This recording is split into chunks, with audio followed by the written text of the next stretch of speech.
why I look so yellow slash green. I've been trying to figure it out all day. I'm working with a new phone and I don't know what's happening.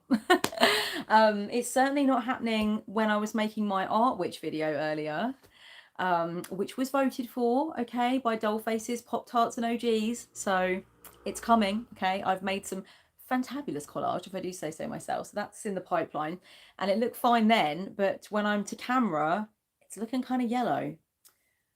Don't know. But I'm fine. I assure you, I'm not ill or anything. I just look ill in this light. Danny's here, of course. Welcome everyone, says Danny. Hope your weekends have been pleasant and for those working, not too stressful. Caris is here. Hi, darling. Mark's here. Hi, Katsy. Hi, Susie. Hi, Abby. It's lovely to see people turning up. Hi, Catherine. Okay, so basically, darlings, I don't have much of a big intro type of situation today. I know sometimes I talk for half the time and then we sort of, you know, interact for half the time or something. I don't have anything like that today because I just thought there's so many places that this discussion could go. Last night I was like, oh, I want to sit down and I want to write out the top 5 things or the top 7 things or whatever that I know as a tarot mentor that I see over and over again that are problematic for people. So things like court cards, obvious one, I know, but court cards is a big thing for a lot of people. Another one is fitting spreads together. So, okay, I know the individual meanings, but how do I fit it all together into a story? That's quite a big one. There are issues with certain cards that I see come up over and over again, and I was kind of going to list those cards. And then I thought, you know what? This is such a big topic. I know some of you are going to have issues with remembering things. Some of you might have issues with the confidence to go pro. You know, problem cards can come in all kinds of shapes and sizes, or even, sorry, problems with the cards I meant can come in all kinds of shapes and sizes. I know some people have to back away from tarot because of emotional stuff that they're going through and they want to know how to get back into it. So there's loads of different things that I know are going to come up today. So let's just be really open to whatever. I'm trying to look in the viewfinder, not at myself like Narcissus before me. I don't think it makes that many odds to you guys really, but I'm trying to do it. So let's just see where it goes. Let's just have a chat. I've actually got a tarot deck right here in front of me. It's my beloved, much beloved Rider-Waite-Smith. Where are you, Rider-Waite Barrington-Smythe? That's its posh name. Sometimes it likes to be known by its posh name, Rider-Waite Barrington-Smythe. Okay, so yeah, I'm actually fiddling with a deck right now. Got a little ow, I've got a little wound on my thumb and so that hurt, but it was also delectable as always. Mari Stellarum is here, PB is here. Hi PB, it's so nice to see everybody. So we're just going to get right into it. So maybe I can loosen us up a little bit by talking about some oh, you know what, I was going to say talking about some issues that I've had with tarot, but actually there was a question in the Poptarts thread just about an hour or so before this live that I will answer. Can't remember who asked me, but it was someone who can't be present for this live, so let me answer. So they asked me about the confidence to go from just reading to yourself for reading to reading for others. Now, Danny, can you have a look on the Discord and just tell me, is it going pro that they were asking about? I've just remembered I've got low battery and I need to sort that out because I am not having all of this bloody fannying around like we had last time, and it'll be all my damn fault if I don't even plug my phone in, won't it? Hopefully that's where we go. Danny, yeah, was it on the Discord? Was the question about going pro or just reading for others? Because I want to get it right if I'm going to answer it. But it was definitely a question about the confidence to read for others and just sort of graduating from reading for yourself. And I thought that was a really good question. Very video worthy, as a lot of Pop-Tarts questions are. Thanks, Danny.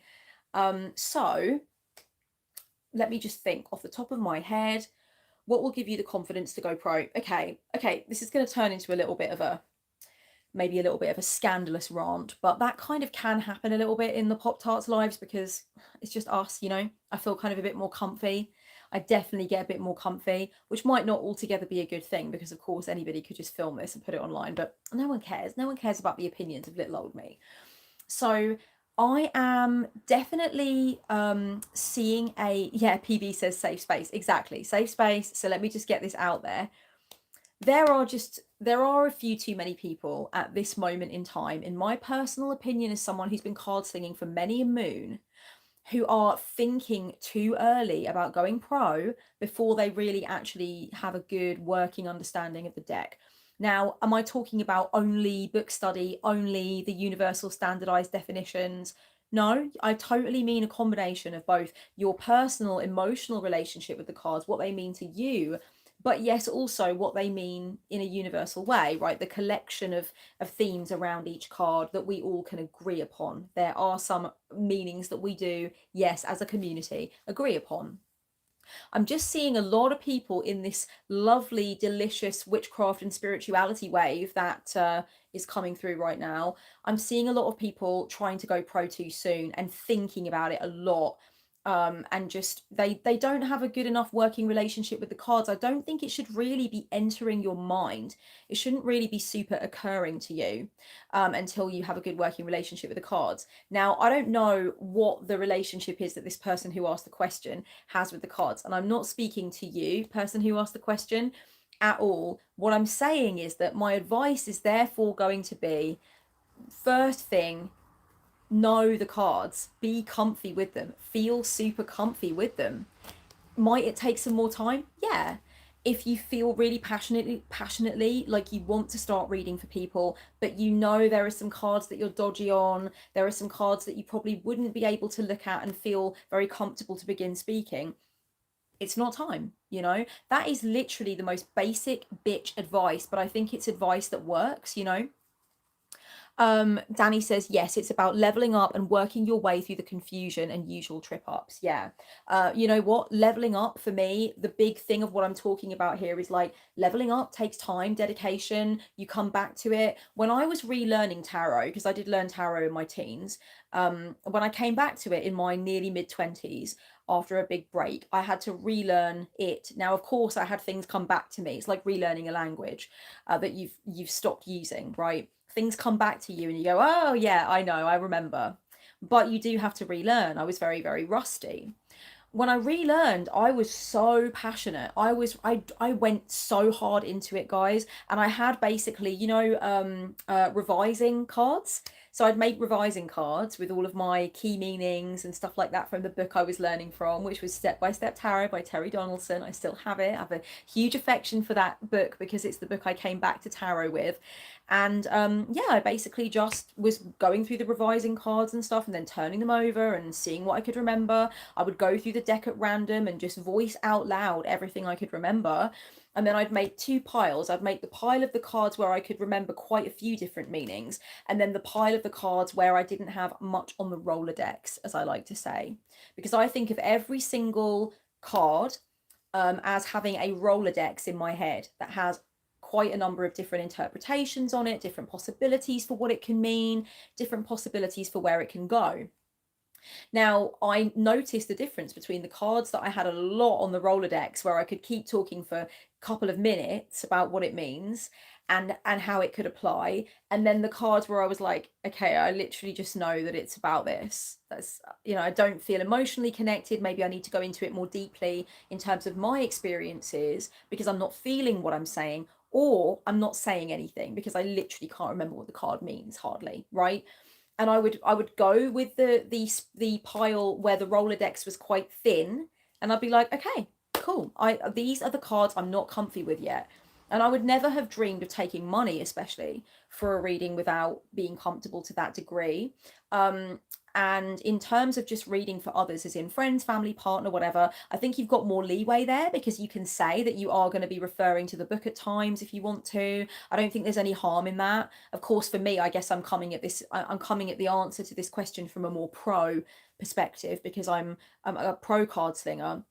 But if you just want to level up in terms of like you know, reading for others, darlings, then yeah, know the cards. And if it's not time yet, it's not time yet. And be excited by that revising. Be excited by like, oh my God, I remember more about Knight of Wands than I remembered last time because I've been remembering, I've been holding that information in mind, you know.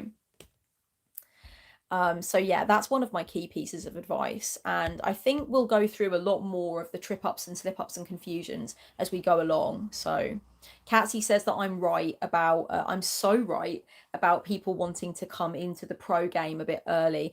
Victoria says, I think it's the thing to do right now, not for everyone, of course, but for many.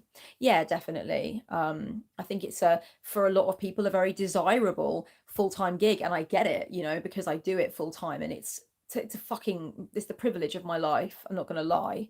Well, I have many privileges, but that's one of them. So yeah, it is a good time, but people just want to jump over the study, and tarot isn't going anywhere. But I think that's one thing. And again, I'm not saying the person who asked this question is trying to do that, because I'm sure they're not. But I'm saying that that's what brought me to the idea of saying, know the cards. That is literally first, last, and always. That's the alpha and omega right there, is know the cards. Be comfy to an extent with every one of them. We're going to have our favorites. We all do. We have our ones that we're really pumped for in that moment as well, like the cards that we are taking to our heart at that time or inspired by at that time, and the ones we're not so keen on or have our shadows with. But we should feel comfy to talk, I think, for at least a minute or so, about each card, just standing alone, not connected with any other cards, but just that card on its own. What are the shadow meanings or the kind of unhealthy things that it could suggest? What are the positive meanings or the conscious, active, healthy things it suggests? We should be able to say that about every card, I think, if we want to be comfortable reading for somebody without the book. And certainly if we want to be comfortable reading for somebody for money. 100%. Abby says, I agree with this, and it's not anyone's fault either. People get super excited about it because it's amazing, want to find a way to make that a bigger part of their life, and that's wholesome. Yeah, it's totally wholesome. I also would argue, Abby, and it's not to get too, I don't want to get too catty I don't want to sound catty because I'm not trying to be, but I also would argue that although it's wholesome to want tarot to be a bigger part of your life, there is something that we need to examine about the idea that we would start to take money for pro readings, to the motherfucking sap, knowing really deep down that we are not as connected as we should be for somebody to be trusting us as a pro. And again, that's the pro side of the conversation, okay? Not the just reading for queerance in any other capacity. But for me, it's an ethical thing too. It's like, it'd be like taking money for something that you haven't graduated from, like saying that you know how to do something when you don't really, and you kind of know that you're uncomfy, you are wobbly, you're not sure of some of these things you should be sure of, but you're kind of blagging it in the job interview, like, yeah, I've done that, yeah, it's fine. That is what's happening when you try to go pro too early and your knowledge is only half baked. So that is unethical as well. I think that pros need to acknowledge that's unethical, and to feel into where somebody is with their knowledge, because it's unethical to charge for it if it's not there, if that makes sense.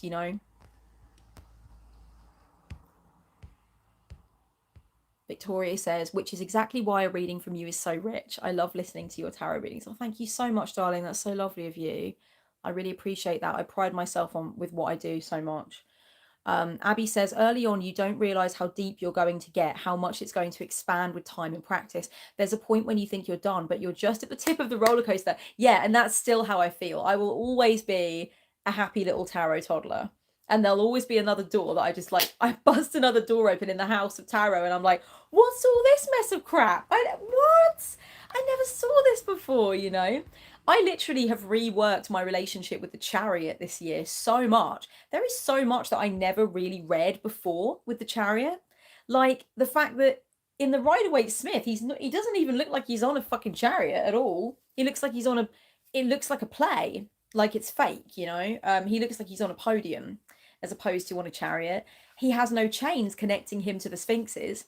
The Sphinxes are just there because they feel like they're chained, like that picture of a horse that's tied up to a little plastic kid's chair, but the horse thinks it can't go anywhere. It's a mind thing. It's a how you present as having momentum and knowing where you're going, as opposed to actually maybe having momentum and knowing where you're going. It's doing it on a wing and a prayer.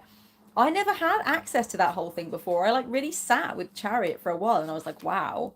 I've reformed my relationship with Six of Pentacles. there's so many more meanings for that I really feel I've tightened into this year. So you keep going and you keep going. I've been a pro reader for a long time now, and no, I don't want those revelations to stop. I really don't. I don't want to be like, oh, I've reached the end, I know every single thing. And of course, then you've got the combinations of cards coming with each other, which open things up so much, because you've got the relationship of the card itself with the card, before it and after it, or the other cards around it, which create themes between themselves. So then you deepen into the richness of what that can be about, like actually letting the cards connect with each other. Then they speak to you with more potency as well. So it never stops, and who the fuck would want it to stop? Abby says, yeah, I agree with that about the ethical thing when it's a pro situation. Yeah, that's cool. I didn't want to sound like really like I'm making a massive deal out of it or anything. I'm not saying it's this thing. I don't sit up nights worrying about this, but it's just something that I think we need to be honest with ourselves about. Catsy says, I love discovering new modalities, so many layers to uncover. Tarot toddler for life. Yeah, definitely. Tarot toddler for always. I need to make that a thing. I've always said that I'm a tarot toddler. Like that, I can't even walk yet in the tarot department, and it's fine. I don't mind. I'd rather just know that and be excited about it. Alia says, I still don't find the sixes, 6 to 8s, and the court cards. I still don't find the 6s to 8s and the court cards are a bit sticky sometimes, but going over them over and over is so key. Absolutely, it is so key. That's so right on. Do you find the 6s, 7s, and 8s difficult with all of the suits, Alia? Because we can go through them if you'd like. Court cards, how are we seeing court cards, darlings? Because that's a really big thing for so many people. That is a complication and a sticky part of tarot. A lot of people don't feel connected to the court cards. They find that they do not have a uniform idea of what the court cards are supposed to mean, or they're trying to go with a very traditional idea and they don't really like it. It's not really working for them. One thing I've noticed over the course of time from having so many tarot mentoring students is that it really, the style of deck does matter. Sorry, it was a massive motorbike outside, motorbike noise. Style of deck does matter if somebody's really struggling with the court and they really are that's a sticking point for them. Sometimes I do ask them what deck they're working with. And the reason for that, probably you already know what I'm going to say here, but the court cards can look very distant and remote. They literally look like they're barely any of them are really looking at you. They're just off having an adventure, or if they're sat on a throne, they're not sat on the throne like the high priestess is sat on the throne, like looking right at you. Look at Queen of Swords, for example, in the Rider-Waite-Smith. Honestly, Knight of Swords doesn't give a fuck who you are. Knight of Swords is on. He's got his game face on. He doesn't care. All of these court cards are very distant. You don't really feel like you've got this really personal audience with them. I also think that for some people, just the concept of knight, page, knight, king, and queen doesn't really jive with them, and that's also okay. There's this feeling of hierarchy, aristocracy, the upper echelons that is not comfortable for a lot of people who read tarot, because of their political outlook and stuff like that. And also it doesn't feel suitable. There's so many decks where you can get a mum, dad, son and daughter, or there's other experimental ways that decks have kind of explored the court. So sometimes that might be a too much of a sticking point as well. Suitable. Did you see what I did there? I didn't even realize I was doing it, but yeah. Sorry, darlings, there's been a lot of comments, so I'm just going back up. Lenore says, Rider-Waite-Smith chariot is a static image to symbolize motion, action, achievement. Right, it's symbolic. And that's what I mean by, like, I like the fact that the Sphinx doesn't have any, like, I never really read it as the idea of something being in the mind, and I like it as an idea of manifesting your momentum by visualizing yourself becoming your momentum and seeming as though you have momentum to everybody else. It's the way you play it, it's the energy that you hold around it. You don't need to have chains connecting you to the animals. You don't need the chariot to have wheels. That's not where momentum truly begins. Momentum truly begins up here, and also with the symbolism of it, the pageantry of it, the ritualistic nature of it. That's where things come into motion first, especially for me as a witch and a spiritual being who does scripting and magic and stuff. So to me, it's also this pageantry where it's like, okay, he has to embody and envision what it is he wants to become. He has to like really show, almost present this feeling of the speed he wants to attain, right? Alia says yes with all the suits, although I think pentacles for some reason are the most sticky. Okay, cool. We should go through some numerology, guys, as a group before we end, especially sixes, sevens, and eights for Alia. And let's just like really have a look at what you can deep dive into the numerology of 1 to 10 as much as you want, but I think that's one thing that unifies everything together, you know.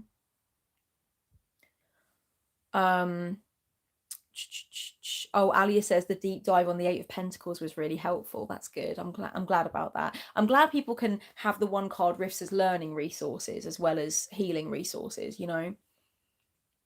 Melody says I would love to brainstorm the court cards given the chance. Yeah, the court cards, yeah, I was asking what people think of them. Yeah, and what they symbolize for people. I'll get to that in a second. Catsy says, I love to assign court cards to people in films and TV. Example, Knight of Cups is Leo DiCaprio in Romeo and Juliet. Yeah, totally. God, I love that fucking film. I need Baz Luhrmann to direct everything that Shakespeare ever did. That's what I need, but it's not happening. But it's what I would like.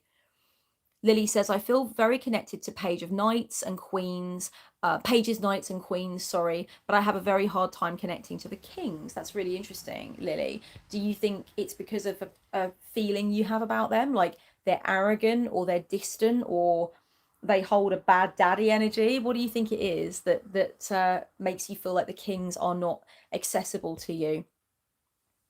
Alia says, what I do sometimes when I'm having trouble sleeping is I walk through the deck in my head and I forget the most around 7 and 8. Wow, you've observed yourself. You've looked at your Rolodexes and you're a bit light on 7 and 8. That's interesting. PB says, apart from the elemental associations, the courts are difficult to me. Okay. Alia says, the court cards feel a bit abstract. Victoria says, I just get overwhelmed with all the possible explanations or frustrated if I can't find an answer for a certain card and the question that I'm answering, if that makes sense. Yeah, that does make sense for sure. And I think sometimes we have to recognize that some wisdom comes later on.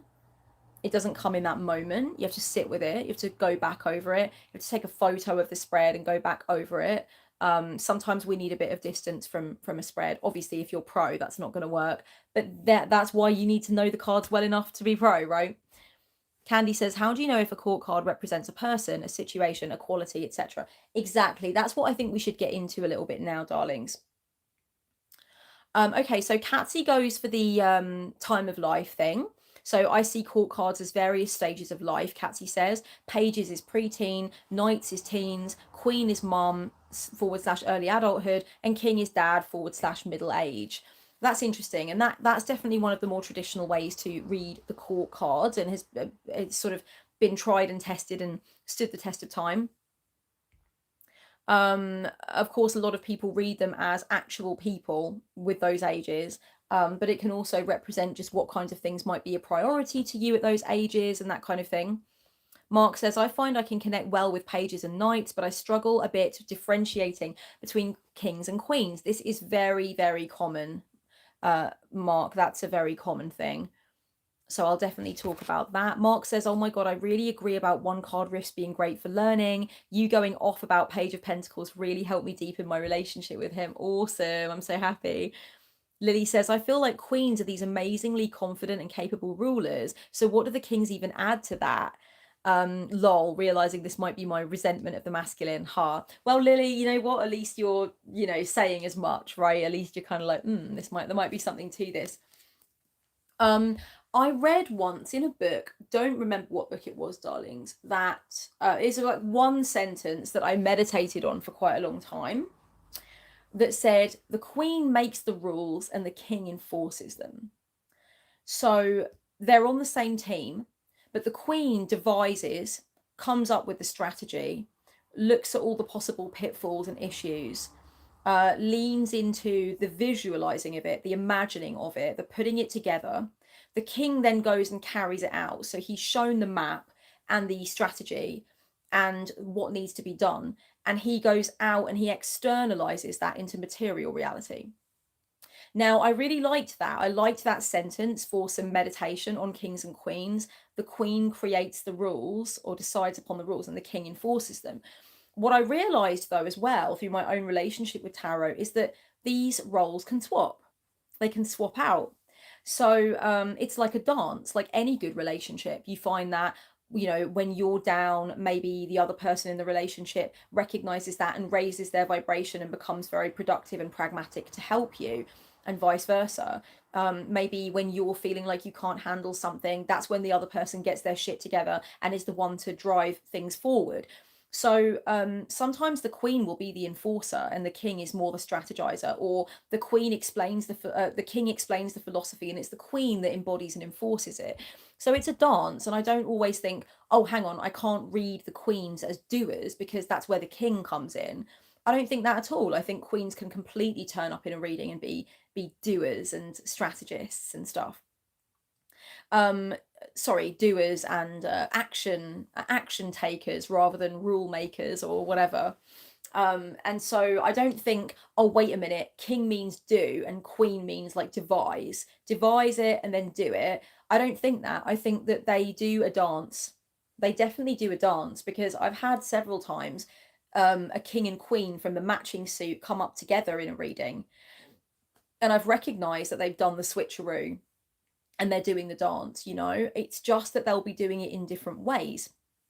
So I don't know if that makes any remotely any sense to anyone, but I like that meditation, you know, this idea that the queen visualizes how the chess game will go, and then the king is like, okay, cool, so you want the pawn there, you want this there, this is how that's going to go, I can enforce this, I can make sure that you know, the sort of, I can make sure that, what am I trying to say? Oh, this is unusual for me. I can't relate to my own predicament here with not knowing what to say. I've always got something to say. Yeah, I can go out there and I can make that happen. Like, it makes sense to me, you know? Melody says, I just posted my last comment as you spoke about chess. It just clicked to me that chess can be a way to view the court cards, especially the way that they move on the board. If you view the rook as the bishop, as rook/bishop as the page, knights as the knight, queen as the queen, and king as the king. Yeah, totally. And the queen goes all over the board, right? You know, and oh, I love the queen in chess. I don't play chess anywhere near enough. I learned to play chess when I was so young. And then I could swim really well when I was so young as well. I basically was born a child prodigy and then went backwards. People would tell me about these great things I could do when I was 6, and I was like sat there at the age of 19 like, I don't even remember how to play chess anymore. Fair enough, I was Stewie from Family Guy when I was a kid, apparently. Katsy says, such a great connection with chess. That's awesome. I want to get back into it. You can play it online with people all over the world, so I'll have a little go. Mark says, thank you for sharing that. That definitely helps. That's awesome. PB says, someone once pointed out to me that maternal equals matter and paternal equals pattern. Feminine creates, man structures. I love that. I love that. That's a good way of remembering. PB, let's congratulate PB on this amazing thing that has been brought to the table here for our consideration. Thank you very much, PB. That's awesome. Ooh, Danny's got a glass chessboard. Well, I'll be over later. I won't be over later. I'm working till very late, but I'll be over at some point. You can remind me, you can refresh my brain, darling. Lily says, that's helpful. It feels tricky to categorize them as the feminine and masculine rulers because increasingly I'm wary of the categorization of feminine as receptive and masculine as active. Yeah, me too. And I don't use those descriptors anymore. I haven't used the descriptors feminine and masculine for quite some time, actually. I started to find that it didn't make any sense because feminine and masculine do infer gender. They just do infer gender, and there's no way to get around that. When you're saying something's masculine, you're saying it's male, basically. So I'm trying to get away from that. I'm trying to use words like active and dormant, conscious and unconscious, you know, external and internal, yeah, more receptive or more active, yeah, that kind of drive, basically. Sometimes I do use yin and yang. I guess in itself that might seem a little problematic, I'm not sure, but I think I like to say yang energy instead of masculine energy, because yin and yang is like that. It's the same thing, but it's the same concept, as all of those dualities I just listed. But it's understood by a lot of people I work with, and by myself, I think to the extent where I could I could use it and not feel like I don't know what I'm talking about. Victoria says, if you look at yin and yang philosophy from Taoism and Chinese medicine, there might be some good synonyms in their descriptors. Exactly, there are. That's where I got some of those synonyms from, is looking at that and thinking, that's what's happening. It's a dance, and there's a drop of one role within the other, but it's a dance. It's like the two koi fish just like knowing the synergy that they need. That's what I think king and queen can be when they're working well. Victoria says, have you read Queering the Tarot? I haven't. I have heard good things though about it. Okay, so somebody asked about, what are court cards? Are they situations? Are they energies, personality types, people? First of all, I think it's really important that people don't tie themselves down to just one of these things. I never read the court cards as other people, because I don't read for other people. So I'm never going to be looking to identify a card as the other person in the situation, because that places too much emphasis on what is going on in the mind of the other person in the situation, and I'm not so bothered about that. There may be, of course, certain points in the reading where I say it could be a possibility that this person is thinking in this way and you haven't recognized that, and that's why you've behaved in this way. Definitely I put that out there, but I do not want to characterize the reading by those kinds of insights. That's not what I'm looking for. I'm always wanting it to be person centered, and I want to deliver as much of a sense of power and capability to the querent as possible. So rummaging around in somebody else's psyche who's not paid for a reading is just going to be ultimately disempowering. So I never read court cards in that way, because it's just not, I don't feel like it's helpful to me. The only time I would read a court card in that way, and again, I would not do this with clients, because it's just not really my vibe. I like to just read for the client. But the only time I'd ever read a court card in that way is if I literally had a spread position that was like, which energy in tarot symbolizes this person? And I guess I would do that in a spread for a client, maybe. I mean, it seems kind of harmless, but I just don't like to put undue emphasis or overt emphasis on other people who they've not come to me for a reading. So I just don't like to do that, So I don't do that, but lots of people do. Lots and lots of people see court cards principally as other characters in the situation, unless a court card has come up in the significator. Katsy has just said, do you like to use significators in that way? No, I never use significators. Instead, I use things like, what is going on in your mindset right now at this moment, which is basically like saying, what's your starting point? Who are you in the game of chess right now, and what are you thinking? So I guess that's a significator, but I use different language. But essentially it's like, let's take a snapshot. I like to think of it as a snapshot of the self, and I have called it that before. So I said, like, okay, what's the snapshot of you, where you are, what you're thinking? And, the card will come up and I'll be like, okay, this is the starting point, and that's fine, because as I said, my readings are person centered. So if I've got the most helpful language for a significator, which is more a snapshot of self kind of thing, is how I like to say, then it's fine to go ahead. I'm not going to be doing that with like, what's the snapshot of your mum in the situation? What's the snapshot of your partner in the situation? Where are they with all of this? Because that is just not my business.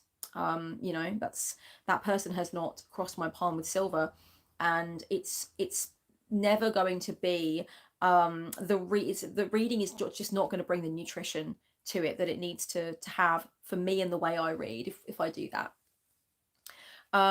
So basically I don't read courts like that, but lots of people do. There's nothing wrong with it. Everybody reads in the way that they feel is going to be most useful and gratifying, either for themselves or others.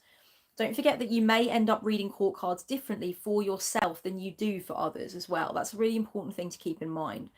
You may find that for yourself, court cards tend to represent other people in the situation and you really like to read them that way. But when you read for others, you don't do that as much. And court cards in that case may have more to do with personality types, certain attitudes, mindsets, or behaviors, and different qualities or bad habits, so flaws or qualities that people are bringing to situations. I like to think of the court cards as archetypes that all exist within me and all exist within anyone. And sometimes when a court card turns up, it can tell you that you are too much in that archetype, or you are not bringing that archetype to the surface enough in the situation. So let's say that I had a spread position that was, what do you need more of in this situation? What is it that you might need to display a little more? And the card came up, Knight of Cups. Knight of Cups could certainly be saying, you need to be more vulnerable, more open and honest, more willing to be giving in the situation, more willing to show up as your most open self, drop the persona, tell the other person what you really think and feel, that kind of thing. So certainly it could be that. I'm not going to get that. Well, let's say you do read court cards as other people sometimes, and the spread position is, what do you need to bring to the situation more? How is it going to help if you're very, very rigid about reading court cards as other people? Because it's not helpful if this is another person in the situation. That doesn't answer the question, what do you need to bring to the situation more?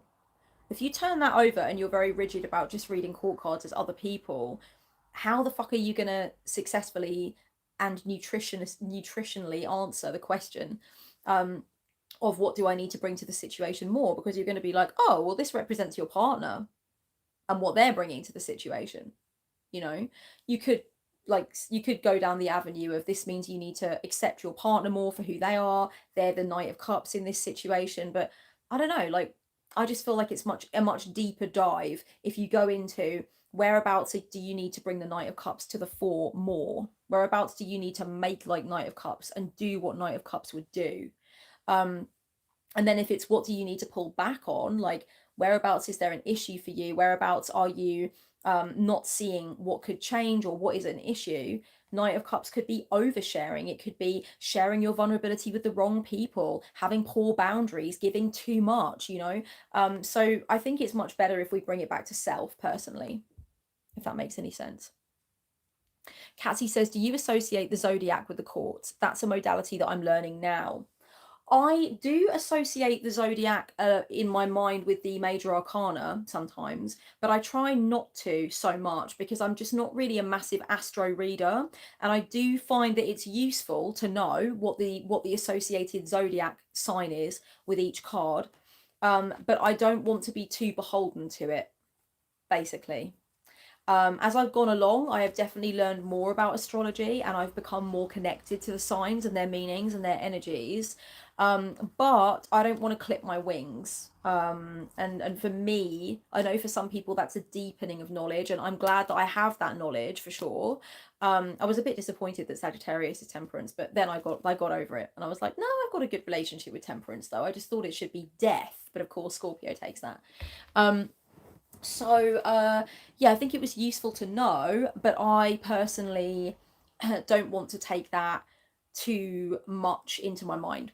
But I think it's good for some people to do that, Darlings, have I not mentioned something about the courts that people would like me to mention before we move on? I'm just going back up. Oh, Melody recently started playing chess again, and I'm going to try and connect it with my tarot practice. That will be an interesting synthesis. Yeah, absolutely. That would be amazing. Christine in November says, I love that the king queen makes so much sense. The queen can move the farthest, has the foresight, whereas the king focuses on the most ready and immediate steps. Exactly the way to say it, Christine in November. Yes, that's exactly it. Darlings, we're making some breakthroughs here. I love this. This is great. Katsy says, Sag and Temperance is a wild pair, but I get it, I think. Yeah, it's, I've found ways to make it work, For me, the two principal things about temperance is that it's about refinement of a recipe.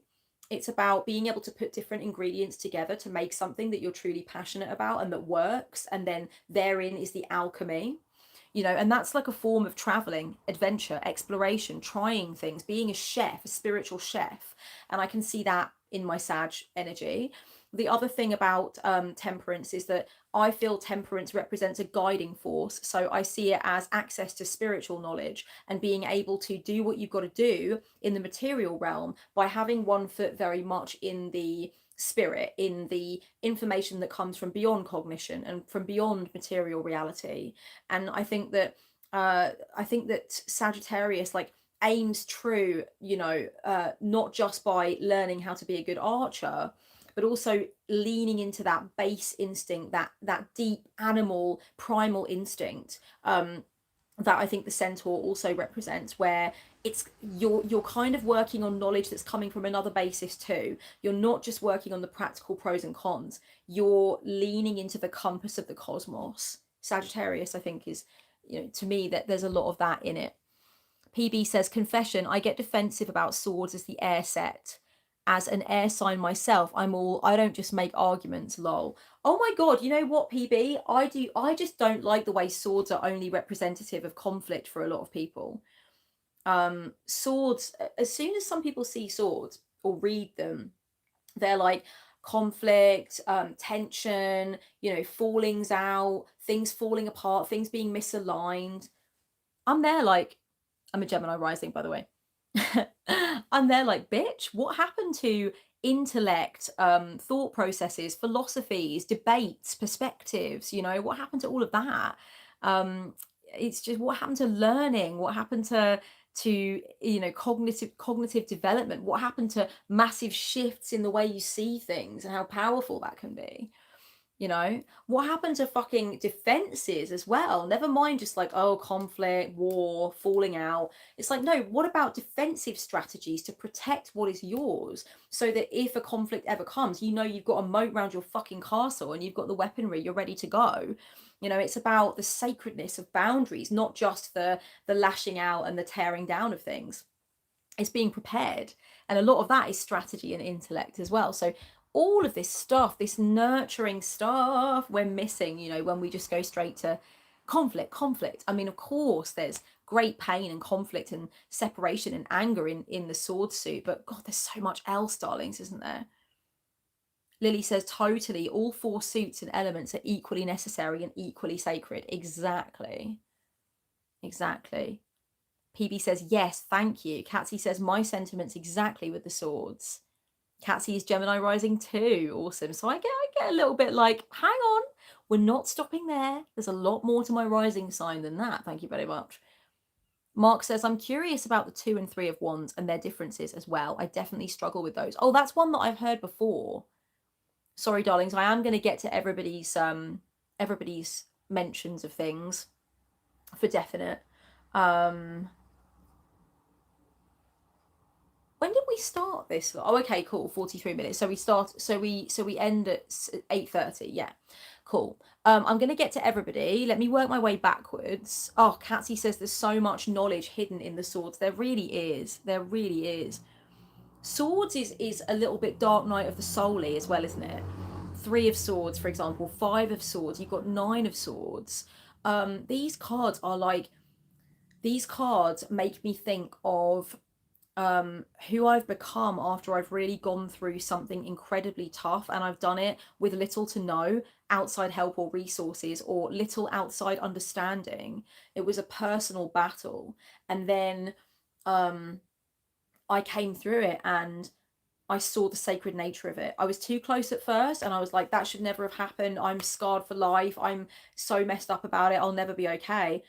But even the wisdom I have now at the age I am now, and the life path I'm on, I think to myself, at some point I'm going to be weirdly respectful of my own 9 of Swords situation in my life journey, because I'll look at it and I'll see what wings sprouted from that and how I needed it, or at least how I made it work for me.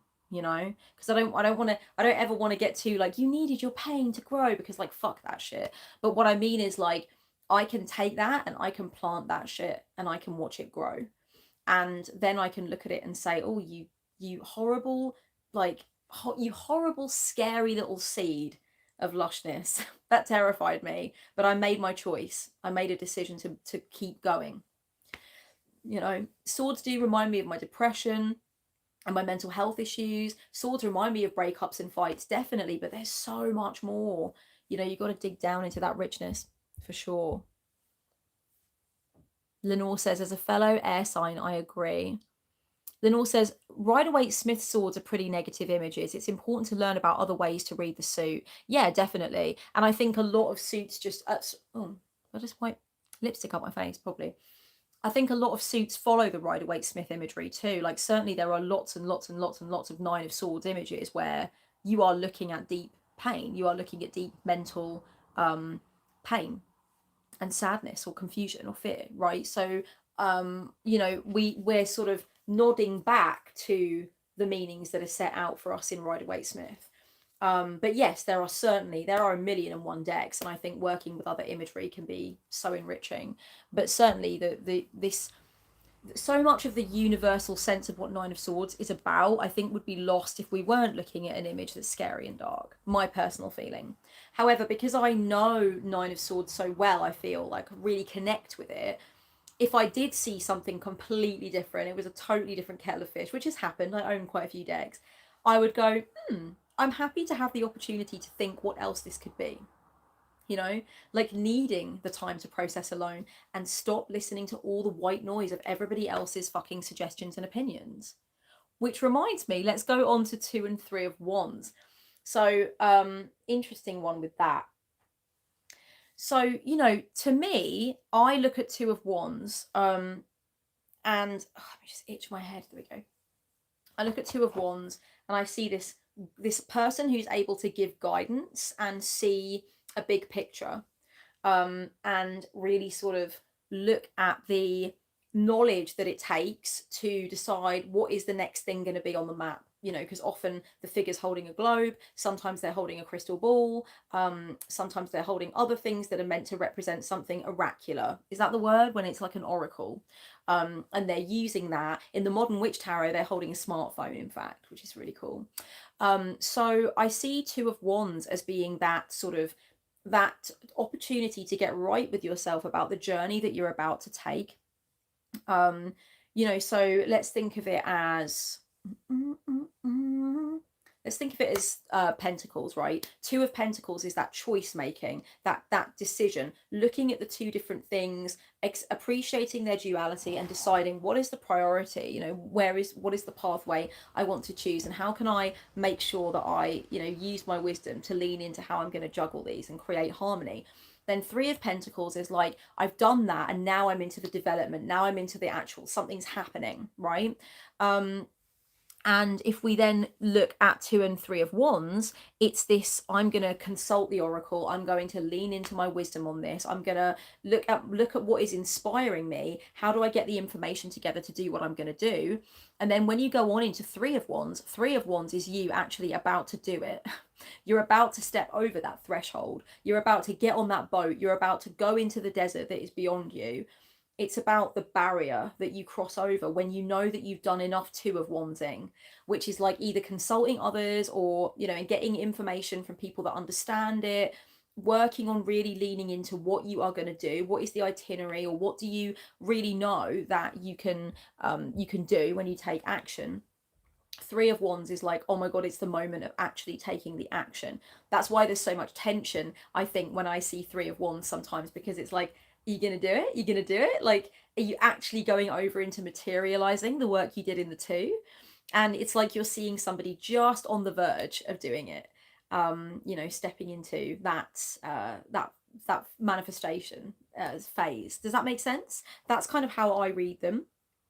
I for sure do not think of 2 and 3 of Wands as the same, because I think 2 of Wands isn't necessarily going on a journey, but 2 of Wands might have been the figure that the 3 of Wands figure consulted before preparing to step over their barrier, their boundary. So we might think of it that way. So 2 of Wands has some innate fire of knowledge to light the way, and 3 of Wands is like, I've got that knowledge now. I've got that vision. I see what needs to happen. Yes, I've got that inspiration. Thank you. And that might be a deity. It might come from reading books on the subject. It might come from consulting with somebody, you know, getting spiritual guidance, rereading incredible books that you know give you that fire, that inspiration, that motivation, that deep self-knowledge. Then with the three, it's like, okay, okay, I've got it, I've done it, I consulted, I've like read, I've got it in mind, I've got it in heart. I'm stepping over. And it's that tension of like, step over. In the immortal words of Leia Tarunan when she used to make videos back in the day, walk through the portal, goddammit. Oh dear, look at me trying to do it in her accent.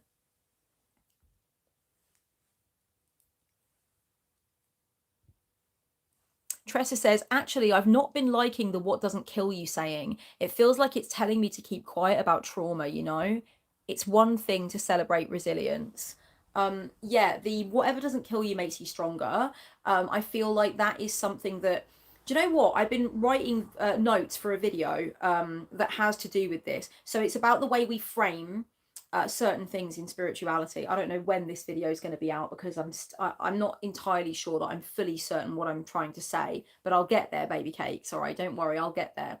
But basically, I've been making notes for this video where I say that it's not anyone else's place to tell you how to process your pain, on what timeline you're going to process your pain, what it will mean to you once you've come through it, or even if it will mean fucking anything to you once you've come through it.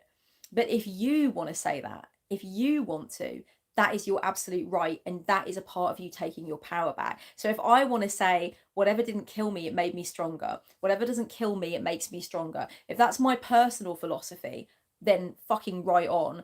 But when I say to someone else, especially when they're in the process of dealing with crisis or dealing with aftermath of crisis or dealing with deeply, you know, buried pain that's coming to the surface, when I say to that person, whatever doesn't kill you makes you stronger, that's where the issue comes.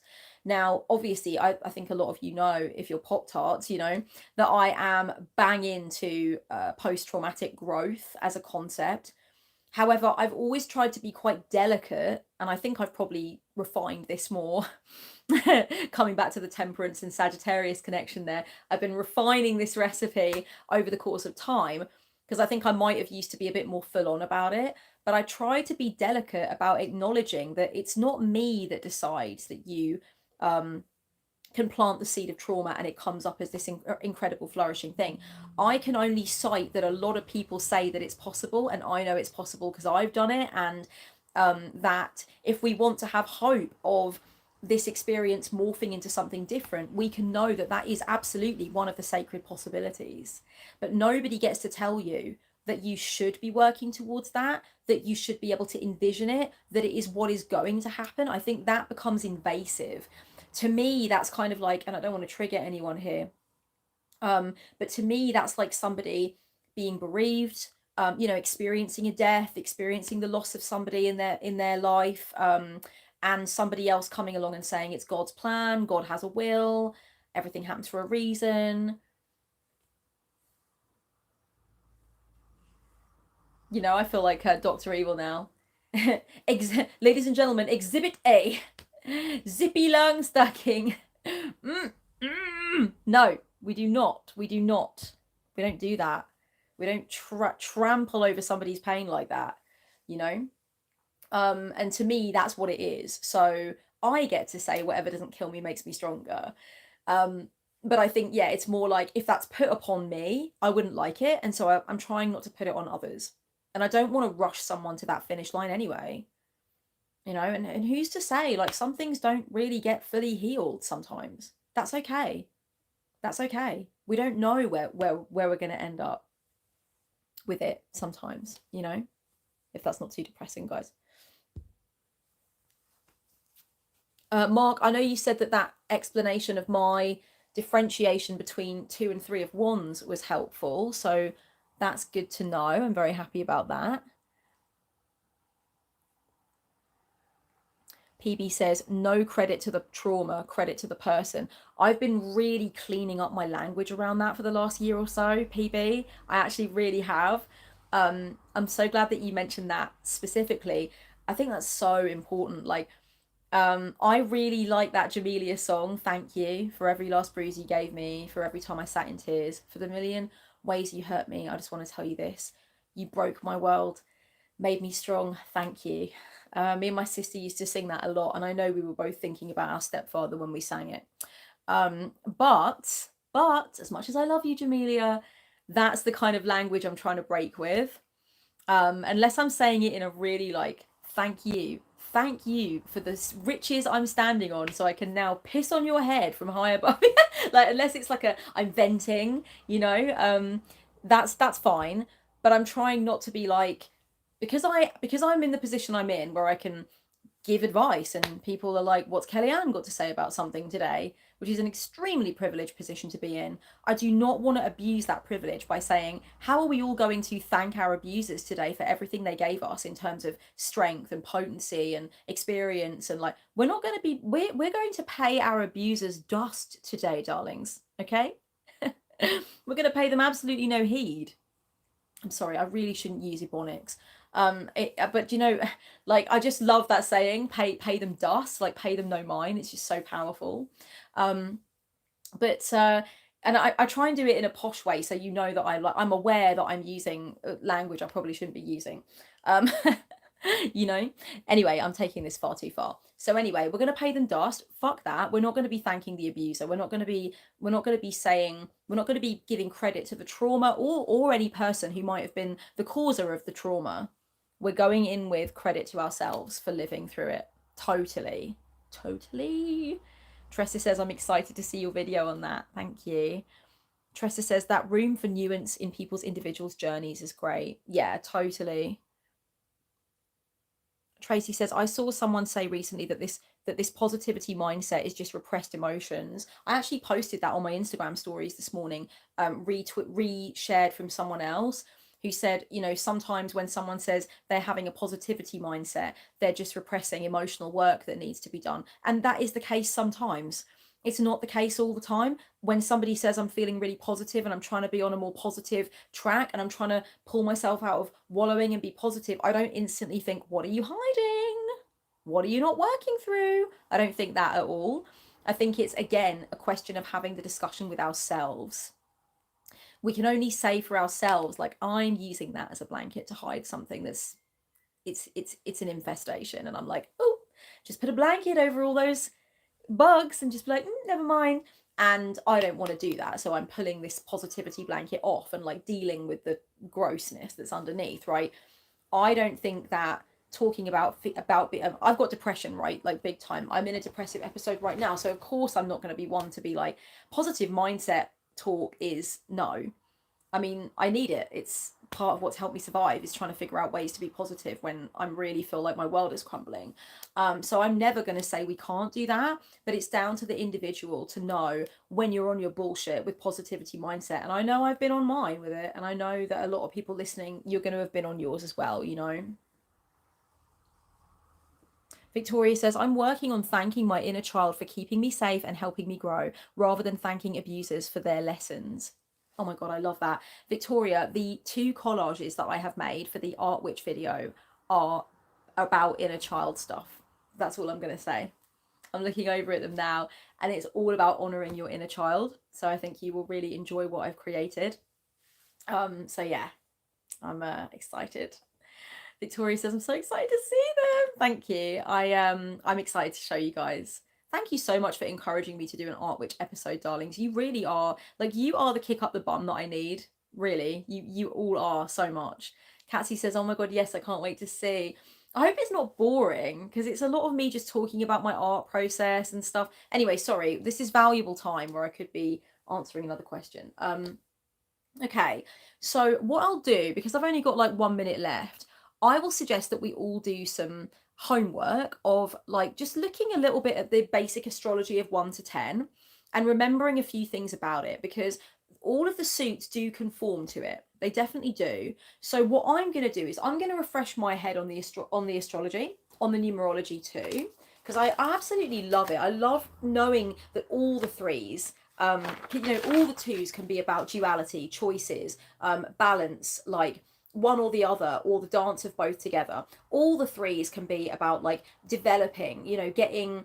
One of the most basic ways of knowing the three in numerology for me was once I read that a stool can't actually be a stool until it's got three legs. And that's when it's like, okay, we're making something, we're going somewhere, you know. So you can actually, and all the tens are like transformation, the end of a cycle, the harvest, you know, going back to the beginning, acknowledging being at the top of the mountain. Like they all mean a similar thing, they all hold the same energy. So when you've got the numerology cracked, you can really be like, okay, sixes, like I really struggled with sixes and sevens quite a bit, and eights actually.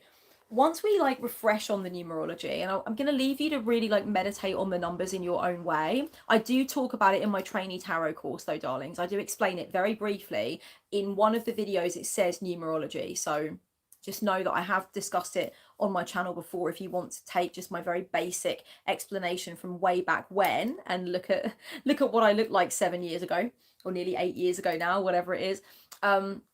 But yeah, I think we should meditate on the numbers, really forge our strong connections with the numbers, and then also let's meditate on the different meanings that we can find for the kings, queens, pages, and knights. I don't know why I said them in that order. Love this. Okay. I think we've definitely done some work in that department, some really good work in that department around the kings and queens today, which is great. I've noticed a lot of people struggle with kings and queens more than they struggle with pages and knights, and I totally get that. That dance of the king and queen, you know, can be, yeah, a little bit of a difficult one. Let me go up. I'm actually really hungry. Oh my goddess. How am I so hungry? I ate loads earlier. I ate like 2 bananas. I snacked on the vegan sausages I've got. I had some sweets, some chocolate. What else did I have? Some sushi. How am I so hungry? Oh well, I'll carry on. I'm just gonna have to feed myself again, I guess. Teresa says, I can't wait to have such a close relationship with the tarot cards. It's hard to be patient while learning. Oh my god, yeah, totally. It was hard for me too, and I even, you know, now, like I said, tarot toddler, I mean, when I'm trying to crack something and really get more into the meat and potatoes of something, I want that roast dinner now, god damn it. You know, I don't want to wait. Lenore says, Two of Pentacles is my single mum card, trying to figure out how to borrow from Peter to pay Paul and keep the kids safe, happy, and thriving at the same time. Oh, darling, that's deep. That is deep. Oh, I'm gonna get emotional. Oh, I'm sorry. That's a really lovely way of reading it. Fucking hell. Calm down, Kellyanne. Also, I love that saying, borrowing from Peter to pay Paul. I've always loved that saying.